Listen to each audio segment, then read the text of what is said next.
plaisir est pour nous de vous présenter cette émission. Mesdames, Mesdemoiselles et Messieurs, bonjour, bonsoir. Ça dépend de l'heure à laquelle vous êtes branchés.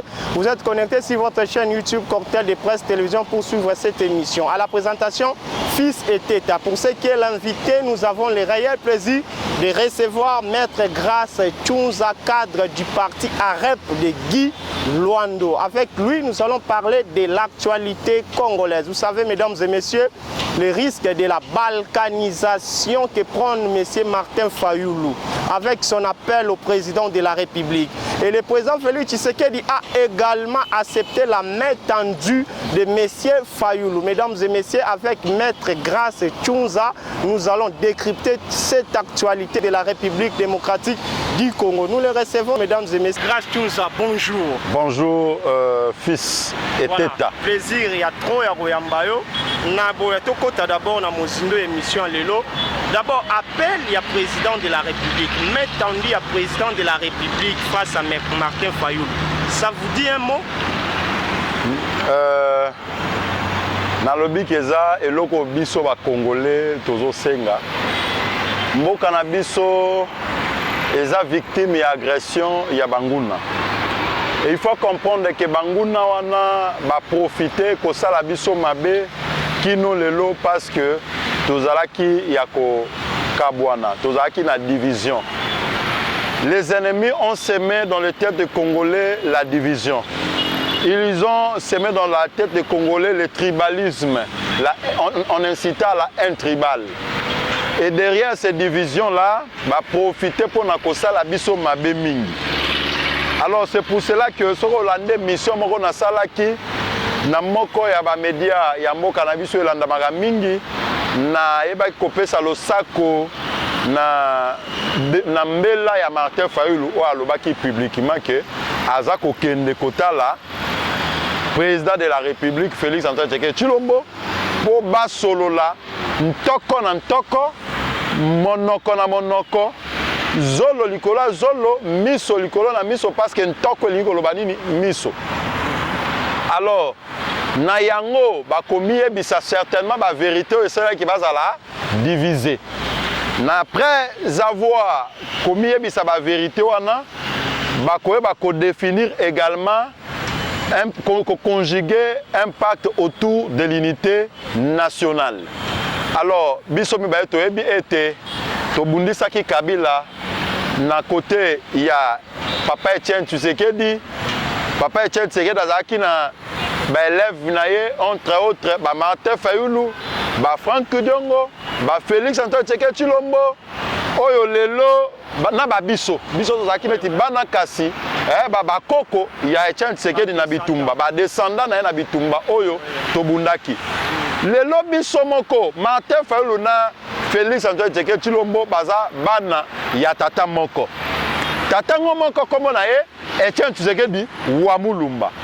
Mais omoni banguna oyo bazo benga balingaka mboka na biso te lokola ba Corneille Nanga, lokola ba Kabila, balingaki kokota psychose na mutu ya ba Congolais et pas Martin Fayoulou pona koloba ete Félix nde mutu agayaki ba élection te ya 2018 ezaki Martin Fayoulou. Alors te vérité et yebani oyo cour constitutionnel andimisaki yango. Wana nde vérité parce que la vérité autour balobaki justice décision à justice ne et confirmaka bisika vérité zali. Très bien. Alors na mikolo lelo na sepeli pona grandeur ya Martin Fayoulou. C'est ce qu'on appelle un dépassement de soi. Très bien. Grandeur na ye alobi il faut na kende komona ndeko na ngai. Na sepeli na mbela na alobi ete te na kolinga te génération na biso tozala ba complice ya balkanisation.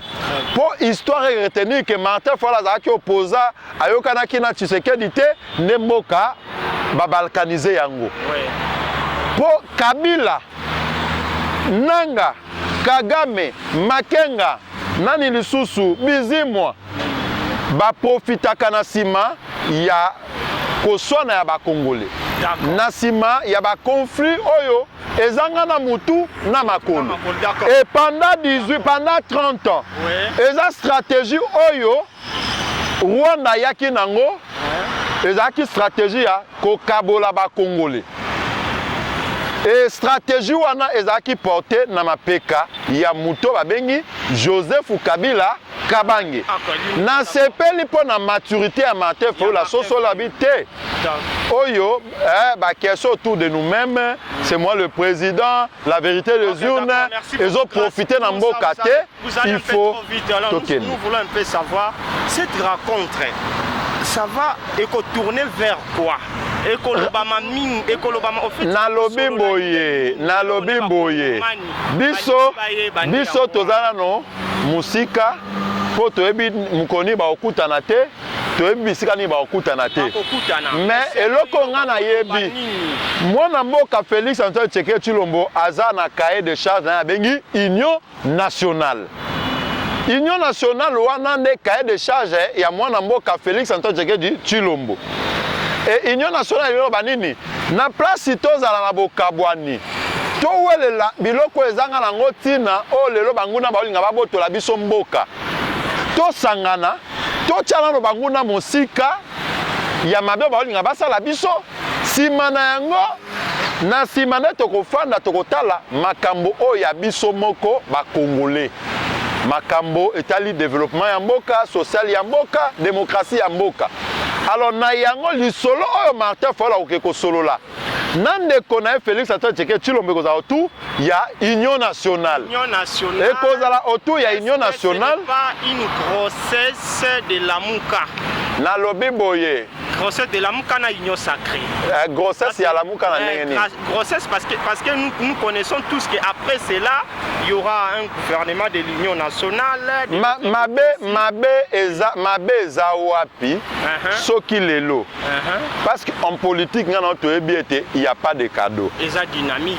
Et la politique est régie autour de ces principes, entre autres le dynamisme politique. Il n'y a pas les cadeaux. Na lobi boye. Le mal, mabe oyo, Martin Fayulu ingai kosala na mboka, na kokende ko soutenir monguna ne babengi Kabila, oya baka alingaka boma na gaz lacrymogène et panzaka elongi. Na mabe oyo, pour na o Kabila azolinga a diviser, a balkaniser mboka. Na kokende ko solola, ngande kona po bakuta na pe basala pe na suka nango, gouvernement union nationale parce qu'en politique il n'y a pas de cadeau. C'est-à-dire qu'il faut l'admettre que l'opinion à Martin Fayulu est à renforcer actuellement l'unité nationale que les chefs de l'État prônent. Alors, il faut qu'on admette yango. Sikoyo, pour nani bonité bisope, bayi Félix Tshisekedi. Ton dimate on ndekoyo anemi koya kosunga biso sans intérêt. Tango toko former lingomba à gouvernement, il y a union nationale. To tia ata mwesika moko to batuna soki moko ya te batuna ba kota pona été makoke zala ya to travail autour il y a union nationale pour to tia banguna hors état de nuire. Le problème il y a dialogue et concernant qui toutes les couches politiques de l'opposition, y compris la Senko et les camps de Katoum. Moi na mboka na lobi boyoka aussi la grâce tunza tozoken yozo mona te que décision ya Martin Fayulu ezo kabola opposition na lobi yoka Senko ezate yoka Moïse Katumbi azate na lobi boye tango Fayulu abandaki politique atunaki permission à Senko. Mais est-ce que tango na lobi boye tango Fayulu abandaki politique atunaki permission à Katumbi atunaki permission ya Délice Sanga to ya Matata Mponyo. Non, il jouit de sa souveraineté. Fayulu est souverain comme citoyen jouissant de ses droits civils et politiques. Alors, Aza, il faut faire une procuration spéciale et à 5 ans pour la prochaine de connaître Félix Antoine Tshisekedi Tshilombo.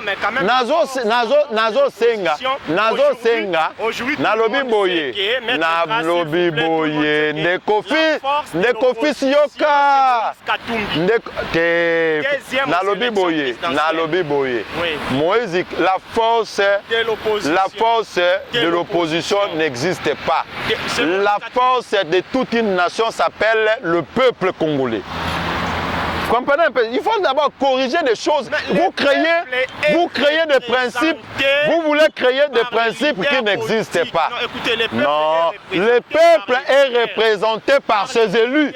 Non, le peuple est représenté par ses élus. Par les élus. Alors, pas les leaders politiques. Les leaders politiques incarnent certes les aspirations d'un peuple, mais le peuple n'est pas représenté sur les institutions formelles par le leader politique. Le peuple est représenté par ses élus. Les députés nationaux, les députés provinciaux, le sénateur.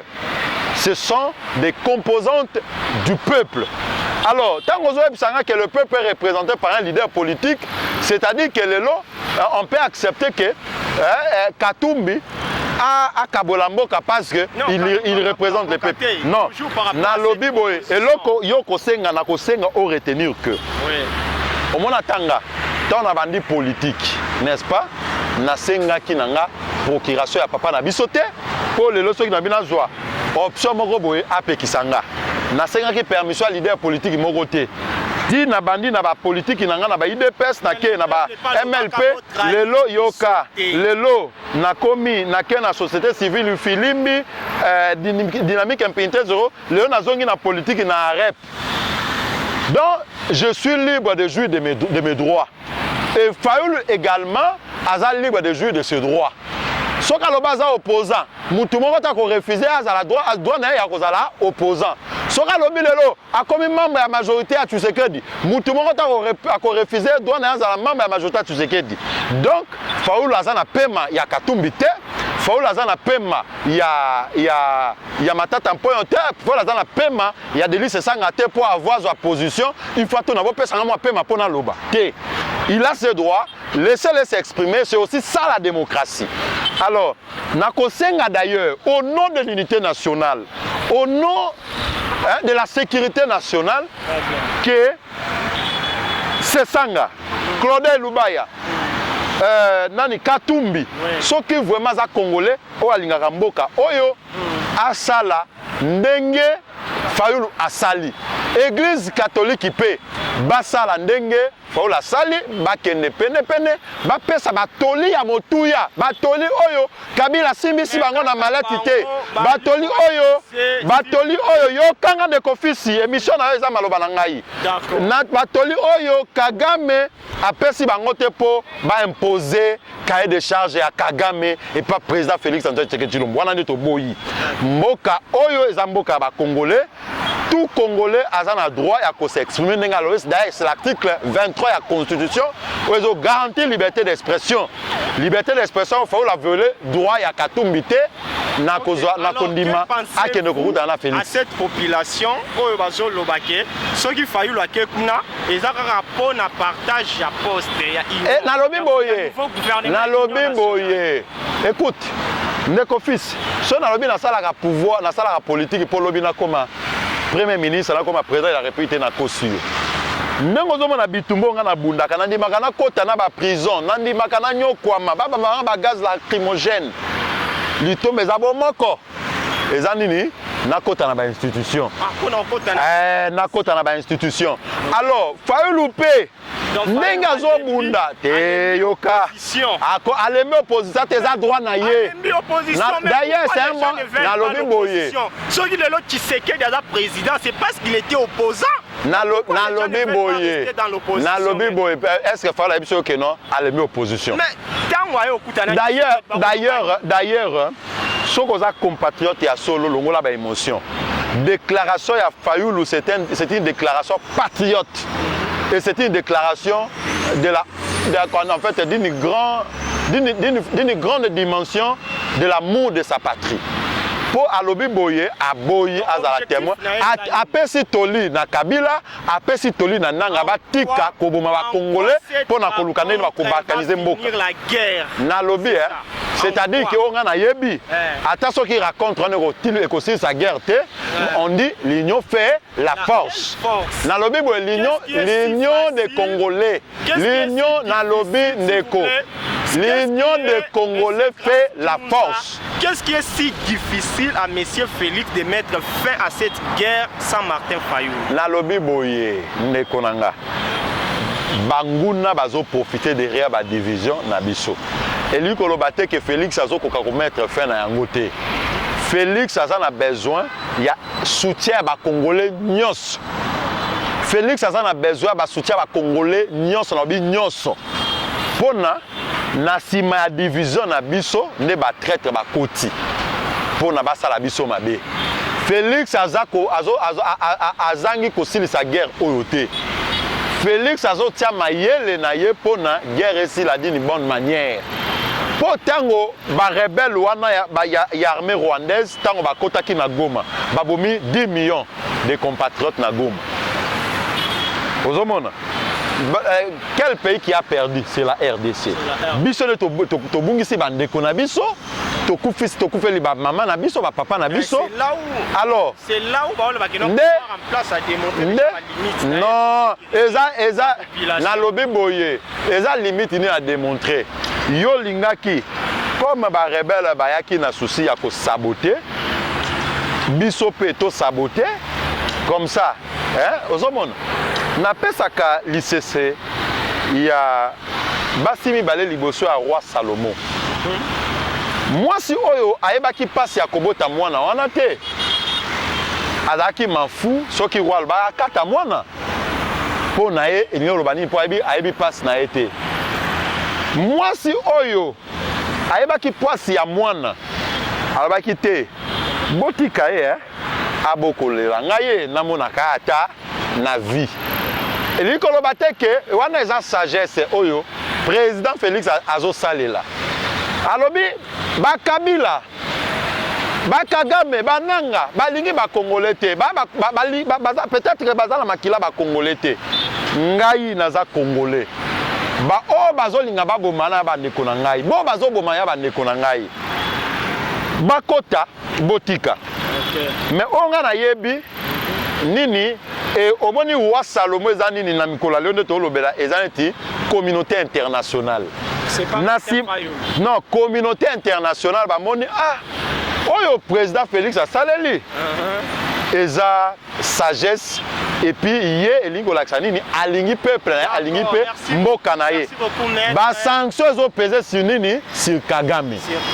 Ba sanctions ont pesé sur le Rwanda. Ouais. Alors lelo Rwanda pour l'Ukraine a quoi alléger ba sanction wana, il faut atia stratégie pour na ko congoliser agression na ye oyo salema na est. Kabila yoza mbwana nga bitinda. Ngamna comme ça que président OK omoni na minute oyo makasi zo sila biso. Pour ba sanction zo peser makasi sur biso. Yo kende hein porter garant. Est-ce que depuis porter garant comme est? Combien de Congolais oyo qui bakufi? Kabila chaque jour na est na lobi boye chaque jour na est batu bazoku non chaque na lobi boye chaque jour na ebisio ngana zo informer yo je suis journaliste depuis que Kabila est là nantoyo quitté na lobi yo katia goma batu bakufi yo canon landa information ngana ebisio Kabila koti na goma ta après déclaration na ye déclaration à Kabila zaki préenregistré Kabila zaki na goma ça fait 3 mois depuis Kabila za na goma 3 mois depuis que Kabila a na Goma. La panique de Kinshasa. Et la panique à Kinshasa, moi j'ai beaucoup travaillé na Goma. Les rapports Nebulez Virunga, nakenda na baruchuru bakanya bayonga babeni banini ba masisi nyonso wana ngana eza ba koto ngana travailler. J'ai des contacts très fiables. Kabila était à Goma, ça fait aujourd'hui 3 mois. C'est-à-dire que pendant que le rebelle du 1-23 Bazako Boma ba Congolais Kabila zaki na Goma. Si lelo présence présence officielle na ye. Présence officieuse de Kabila, ça vous dérange en quoi? Non, s'il vous plaît, Kabila c'est un ancien chef de l'État. Cette armée que nous avons aujourd'hui, c'est une armée conçue par Kabila. Non. Il a aussi cette qualité-là de mobiliser toutes les couches congolaises pour mettre la paix. Soki eza Kabila aza ancien chef d'État, sénateur Avito Boïté, et que Sokaza na complicité. Il faut abattre la paix bon moïnaït. Sokaza, aza na relation directe na ba rebelle rwandais wana baza na est. Il fallait banger la paix vina ye. Il fallait asala musala na ils ont fait ça trop de panique. Et ça vous avez paniqué à te corriger maloba non. Pour te ndeko fils le teta. Oui.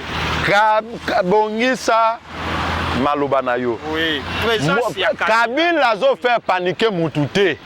Parce que Kabila qui est président de la République, il n'a pas réussi à nous faire paniquer nous autres. Kabila a fait paniquer Batouté, mais au moins, le monde entier sait que il y a eu un président traître qui l'a dirigé pendant 18 ans. Il y a un autre qui a paniqué, ils ont paniqué, ils ont Kabila. Kabila c'est l'autre côté, il y a Kabila c'est l'autre côté, sauf qu'on a la traître, il a profité derrière l'intérêt à la Congolais. Corriger le Koana. Combat en tant que combattant. Et là qui pour la personne de Kabila,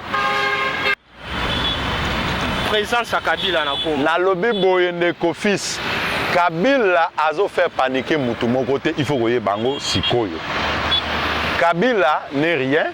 Il a été ancien président, nous nous respectons pour ça, pour ses titres honorifiques. Il est sénateur à vie, nous lui respectons également pour ça. Mais loko oyo il faut yeba. Le loko moko, omoni balobaka. Monguna ya lokute zalaka ngunga mulai. Omoni soki mutu alobi ke o ngana za boy umela na ye oyeba soki aza o alobaki ya solo. To umena Kabila pendant 18 ans. Mais lelo Nzamba asungi biso Nzamba exposé Kabila. Nzambe omona meiti oyo Nzambe ne muta Nzambe ya Congo. Azo sa musala ko exposer banguna ya Congo. Alors, yoka na accusations portées contre Kabila, ce sont des accusations gratuites. Gratuites à Nini. Jusqu'à preuve na lobby Kabila. Jusqu'à preuve du contraire, yoka na ebisa yo ndeko. Grâce aux les droits. Quelles sont les preuves ils ont démontré que non Kabila est derrière cette rébellion M23. Non, pardon, s'il vous plaît. Lobby, le ministre des Communications Patrick Mouyaya, à l'équipe Top Congo, à lobby bien, les vrais commanditaires, les vrais patrons, il y a M23, et Ali Paul Kagame. En quoi Kabila est responsable? Dans le lobby, Kabila est responsable pour Kabila est complice ya Kagame. Est-ce que Kabila yoka parce que les mêmes M23 a combattu Kabila. Et Michel Zaya yonga na invité na yo. Mais ce que vous avez malobate pour nanine, c'est que na bimana na kende. Alors, na lobby boye Kabila est complice ya Kagame. Tozana ce qu'on appelle une association de malfaiteurs, une entreprise criminelle, et ça n'a pas complice na yango. Au bazar quoi apporter ba port nécessaire ça yango Goma elinga ko yate balinga ba massacrer na Goma te. Kabila est un complice de Paul Kagame. Nanga était complice de Paul Kagame. Na minute oyo Kabila na Goma aux côtés des rebelles. Vous voulez encore quelle preuve de Kofis? Soit vous refusez de comprendre, soit vous êtes seulement de mauvaise foi pour chercher à innocenter Kabila. Donc vous jouez le bon office de Kabila. Non, c'est Kabila qui joue le bon office de ce qui se passe là-bas. Nalobi Boye, Kabila est complice de Kagame. Kabila est sécurisé par le rebelle qui tue nos compatriotes. Kabila est avec le rebelle. Vous voulez quelle preuve que vous demandez ici devant votre caméra? Quelle preuve pour innocenter Kabila? L'ennemi commun de tous les Congolais s'appelle Joseph Kabila Kabange. C'est lui qui est le canal par lequel Kagame et le Rwanda sont entrés pour na konyoko la Congolais, pour na koboma ba Congolais, pour na piller Congo. Par rapport à alors beaucoup le Gabon vous innocenté, ma bien so Kabila ça na mboka le lobo na innocenté. Par rapport à toutes les accusations que vous portez contre Kabila, alors qu'envisagez-vous faire pour mettre fin à Kabila? Wana na lobi boye. Olingo ebsanga etolinga tobo ma Kabila. Non, comme ça, bayoka non, nous, na lobby boye. Oui.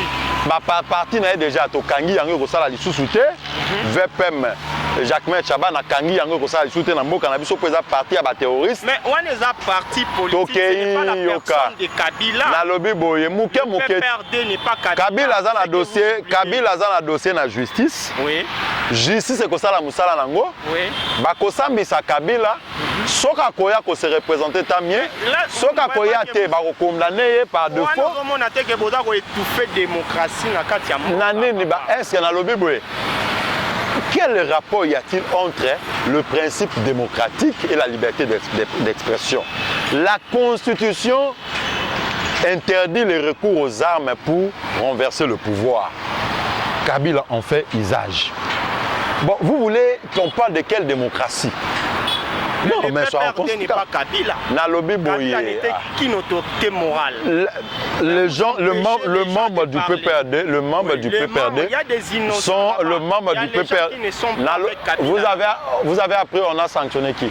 On sanctionne le propriétaire de ce parti. Le parti a été créé au nom, le signataire du statut du PPRD. Vous sanctionnez le signataire du statut du PPRD s'appelle Joseph Kabila Kabange. Alors, c'est un parti d'un mouvement insurrectionnel, mon cher. Tolongo la ba sentiment o ezamboka tolo bela mboka. Tolongo la pe ba sentiment. Si malobi awa nakata itando ike.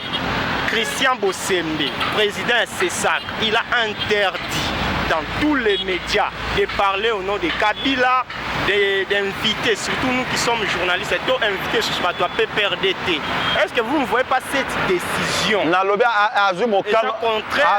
Azumokano Kitoko. Mokano Kitoko parce que beaucoup qui koya kosale la kabiso ba publicité à ba rebelle té. La publicité c'est l'information. Vous avez Nalobi nous avons droit à l'information, mais to boye le kanaba bitando ike bo la biso nini bo nourrissa chaque jour psychose en mito ba congolais. S'il vous plaît, vous êtes un juriste de formation depuis l'université de Kinshasa. Mais to banana okuna banaka.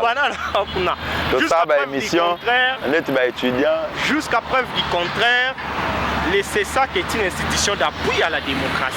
Est-ce que le CESAC a étouffé la démocratie? Mais c'est ça. Non, non. C'est ça. Vous voulez. Vous voulez. Mais c'est parce que.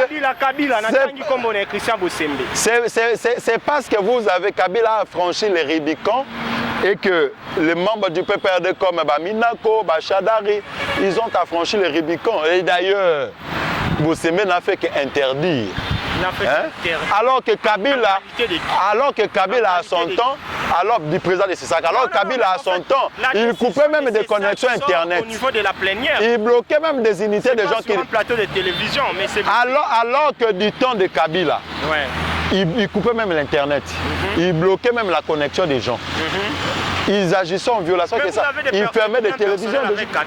Non, le problème, c'est parce que je n'ai aucun problème contre la personne physique de Kabila. C'est que le comportement de Kabila, c'est un comportement devient un comportement des antivaleurs. C'est ça. Voilà, mesdames et messieurs, ça continue. Voilà. Toyambi Maître Grâce Nchouza, cadre et parti AREP. Il y a Guy Luando. Awato, qui est dans nouvelles institutions. Parti Nabino, président Guy Luando. Position dans le gouvernement. Est-ce que vous avez la Kakawana? Mais. Bouger Mouké. Na lobby boye. Omoni Guy Luando, aza patriote. Alingi mbokoyo na ndimite soki tozaki na 10 citoyens o balingi mboka o lokola son excellence ministre d'État, ministre de l'aménagement du territoire, tango mususu mboka o tokoma musika. Alors eloko ngana osenga ministère wana eza ministère ya l'été za institution ya mboka, ministère aménagement du territoire. Na lobi boye ngai na ko décider te président ne muta décidaka. Mais eloko ngana osenga soki bakotika savoir faire na soki bakotika e wana eza plaidoyer ngana osenga et pas président toza na limité toza pembeni ya siège ya IDPS na yebi ke bandeko IDPS ebele baza pene na bazoyoka yango na limité osala émission pene na IDPS pour na comprendre que soki lelo cadeau moko oyo président de la République a rolo tapé ça Guy Luando au cas où alinga tikaye na ministère wana a promulgué la loi sur l'aménagement du territoire. Pour loi na ba votango avec une majorité écrasante na niveau ya chambre basse. Siko ek matina Sénat pour na adoption na yango pour ezongaki pour na seconde relecture. Tango ko kende lisusu et ko koma na bureau ya président tia mikolo ebele te pour na ko promulguer yango au cas où il tient à voir que ministre Soda Naye, son excellence, ministre d'État, ministre de l'aménagement du territoire, maître Guy Luando Mboyo, a implémenté vision Naye le lenga kanisa sala yango pour la gérance et espace physique. Donc, Ekosenga président a promulgué loi wana. Pour loi wana ekopesa ye makoki ya kosala koleka oyo ya koki kosala. Mais au cas où président komona ke a maintenir lisusu wana te atinda ye pourquoi pas pesa ye ministère ya finances publiques. Pourquoi pas pesa ye ministère ya EPST. Pourquoi pas pesa un ministère ya économie nationale? Très bien. Pourquoi pas pesa un ministère ya budget? Pourquoi pas pesa un ministère ya intérieur? Moi je pense que pourquoi pas pesa un ministère ya fonction publique parce que toke. Omoni moi na mboka wana lokola individu abakuta kota makama politique. Très bien. Pour y il faut souligner que a gagné vie na politique té lokola ba politicien belé yé a gagné vie na lokola avocat oya tanya ki classe unikin a prêté serment na ba wa Kinshasa Gombe abani na ba dossier ba cause blessure volontaire ti nzambe pe apese ba client minene ti akomi pe bisika komi maintenant bozuna moko lokola mutu Guy Luando a réussi le lokopesa plus de 2000 jeunes misala. Omoni lelo na mboka lelo na mikola lelo na Kinshasa. Mwana mobali wana ministre d'État ministre de l'aménagement du territoire maître Guy Luando Mboyo a pesi plus de 10 000 jeunes vies au ba famille na bango bazolia na simanaye bazui grâce na simanaye bazotanga bazolia bazovivre na ba conditions ya bien. Bon muto bongo soki bo pesi fonction publique est-ce que bato bazana chômage? Est-ce que bato bakozana ba paiement? Est-ce que bato so bo pesi finance bato bazana paiement? Soki bo pesi budget est-ce que bato bakolela? Soki bo pesi économie ya mboka est-ce que bato bakolela ba surfacturation ba bien? Non, c'est-à-dire que c'est déjà alingaka bato mingi. Acteur social un peu comme Wiska. Non.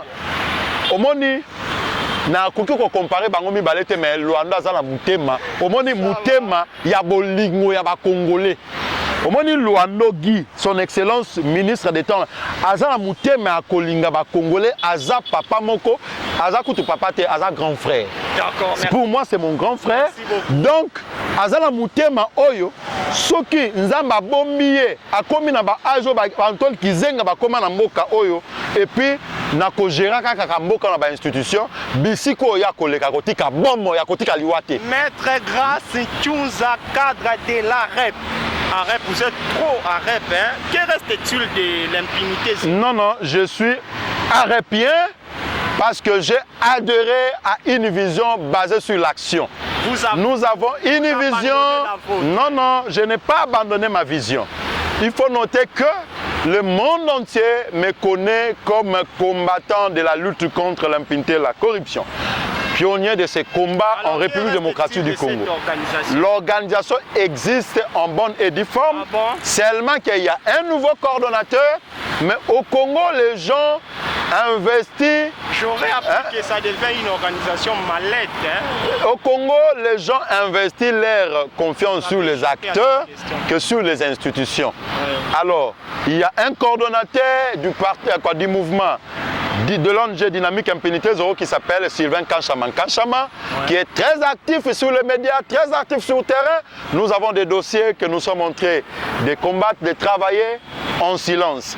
Alors, politiquement, je suis très engagé aux côtés du ministre d'État, ministre de l'Aménagement du Territoire, son Excellence Maître Guy Luando Mboyo, et aux côtés du secrétaire général, Maître Richard Kami Kalele Malobo. Augustin Kabouya, Nalobi Boye, ngai na sala ki par nanga, justice il fallait ça la part naïe. Alors ce que je sais comment on est ça la part naïe lobby et talingate alors que moi écoute moi et la dynamique impunité zéro nous n'avions que fait à dénoncer et une dénonciation il y a eu l'action publique qui a été lancée et cette action publique a été gérée à sa manière. Aujourd'hui, je ne vais pas aller scripter si où sommes-nous avec ces dossiers. Le jour que la justice pense qu'il faut réveiller ces dossiers, le mettre sur table, tant mieux. Alors moi, je suis combattant de la lutte contre l'impunité. Je reste dans cette logique, tout en étant derrière son Excellence, Félix Antoine Tshisekedi Tshilombo, et derrière le ministre d'État, ministre de l'Aménagement du Territoire, son Excellence Maître Guy Luanomboyo et membre très actif au cadre du parti Agissons pour la République. Maître Grace Touza, comme presque à la fin de cette émission, aux jeunes, lorsque vous voyez l'avenir de la jeunesse congolaise et surtout précisément à Kinshasa, capitale de la République démocratique du Congo, vous avez un message adressé à cette jeunesse qui est parfois abandonnée? Bon, je pense que moi aussi je suis jeune. La jeunesse doit se prendre en charge, ce n'est pas moi qui le dis, Etienne Tshisekedi le disait. Alors, l'État n'est qu'un facilitateur des opérations ou des initiatives que les jeunes doivent prendre. Qu'on ne surcharge pas trop l'État. La jeunesse doit faire face à son avenir. La jeunesse doit éviter d'être le marchepied de politiciens véreux. La jeunesse doit éviter des manipulations. Parce qu'aujourd'hui, on estime que nous sommes très jeunes, mais l'âge que j'ai aujourd'hui, c'est l'âge que Lumumba a donné l'indépendance à la République démocratique du Congo. L'âge que Kasavubu, l'âge que vous avez aujourd'hui, c'est l'âge que Kasavubu a dirigé ce pays comme président de la République. Alors nous devons prendre conscience de notre destin pour que nous puissions sauver notre avenir. Franck Fanon l'a dit, chaque génération dans une relative opacité est censée découvrir sa mission, soit la trahir, soit l'accomplir. La jeunesse congolaise doit faire un choix, soit d'accomplir la mission, soit de trahir la mission. Alors quant à ça, prenons-nous en charge, faites comme moi. Lorsque j'ai fini mes études, je ne suis pas allé demander de l'emploi dans une entreprise. Je me suis lancé dans la création des petites et moyennes entreprises. Et aujourd'hui, je suis professionnel dans le domaine judiciaire, juridique. Ma science, ma formation académique me prend en charge. Et je me suis stabilisé tout en étant jeune par mes initiatives personnelles. Sans être bénéficiaire d'un salaire de l'État, sans être bénéficiaire d'un avantage venant d'une personne ou d'une autre. D'un poste ministériel derrière Guy Luando. Oui, certainement, je crois, je ne fais pas politique. Voilà, merci. En vain, je suis derrière l'excellence Guy Luando parce que je m'attends à assumer des postes de responsabilité et à tous les niveaux. Là où il y va, c'est là où il nous amène. Merci beaucoup. Je sais qu'il nous amène au sommet de ce pays. Parti cher à Guy Luando. Prononcez très bien notre parti, s'il vous plaît. Oui. Nous avons le meilleur parti de ce pays. D'accord. Parti AREP, ce qui signifie Agissons pour la République. Et donc, c'est le parti de notre génération et c'est le parti le plus aimé actuellement en République démocratique du Congo. Tout le plaisir a été pour nous de vous présenter cette émission, mesdames, mesdemoiselles et messieurs. Si vous avez aimé cette émission, dites merci à vous-même et abonnez-vous massivement sur votre chaîne Cocktail de Presse Télévision. Et merci également à notre partenaire officiel, Chancellerie Lurambanou depuis Paris. Au revoir. Au revoir.